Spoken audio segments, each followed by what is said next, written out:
Hello, thanks for joining Strictly Money at the News Forum. I'm your host, Saijal Patel. Welcome once again to our special Women in Wealth series. In today's show, we will discuss women entrepreneurship in Canada.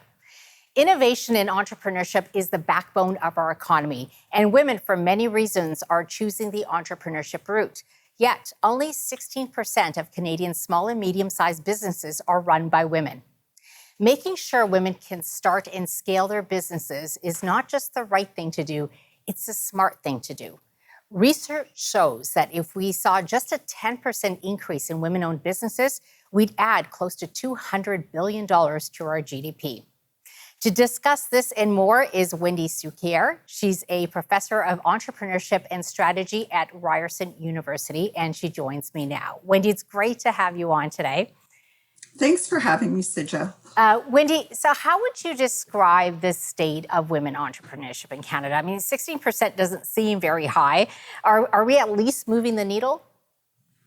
It's really hard to say because of the impact of COVID. But remember, majority-owned businesses are only part of women's entrepreneurship. Almost 40% of self-employed Canadians are women. That's almost 1 million people. So there's a real distinction between majority owners of SMEs, about 100,000, versus self-employed women. And we both know lots of self-employed women who have very successful businesses. It's just they haven't gone the step of incorporating them. And so in that sense, you know, there are a lot of women in entrepreneurship.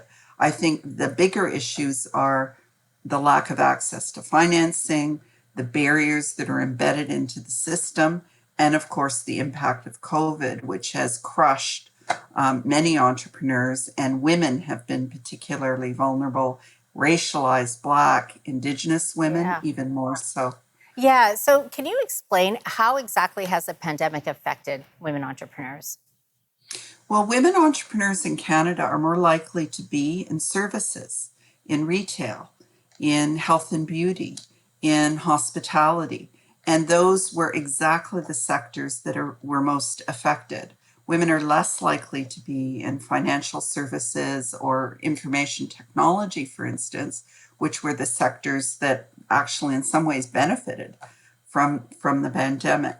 Women-owned businesses are more likely to be small, they're less likely to have employees, and they're less likely to have deep pockets. All of those factors made them more vulnerable. And then add to that the crushing burden of unpaid work, of childcare, of homeschooling. And it's very clear women have suffered terribly on multiple levels. You know, it's interesting, Wendy, because I was reading that a lot of women entrepreneurs were unable to access government financing because priority was given to those who had the SMEs or had employees. And it really does speak to that inclusion piece, right? Because there's a lot of women who are solo entrepreneurs that may be running a small business, but they're still making a living.